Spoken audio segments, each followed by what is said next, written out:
John, Maddison Technology, you're based in the north of England, but can you tell me a bit more about your journey and where you are today? Yeah, the company started in 2014. For the first 2 years of the business, we were just a consultancy working with various companies, including Rolls-Royce and Dupuy.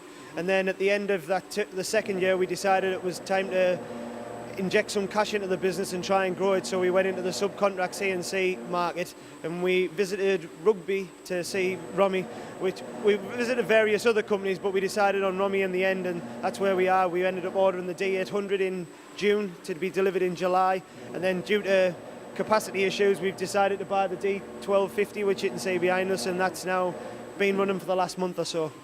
So the VMC market, it's crowded, isn't there? There's lots of suppliers. So why did you go for Romi? Just the rigidity of the machine, the in-machine probing that they offer with the HM probe, and just basically the overall service that they offered when we went to visit them was just second to none. You bought the D800 first and then the 1250 behind us, so presumably the installation went well on the 800. There's been no issues, hence the second machine. Exactly, yeah. The machine was ordered, it was delivered, installed in 2 days, and the training was 1 day. We've still got 2 in the bank for a couple of the guys when they start here.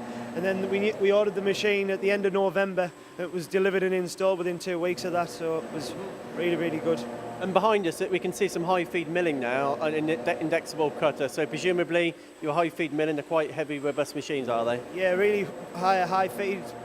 Really good for the high feed cutters, because that's what we want to do. We want to be producing work as quick as possible, get it off the machine and to the customer.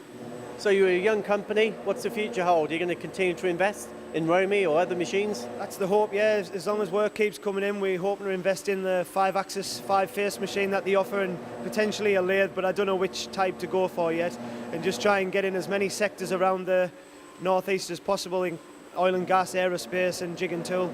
So are you well known in the area? We're a little bit unknown at the moment. We've only been trading on the machining side for 6 months, so we're trying our best to promote ourselves and get flyers out to local businesses, so fingers crossed that's going to pay off in the future.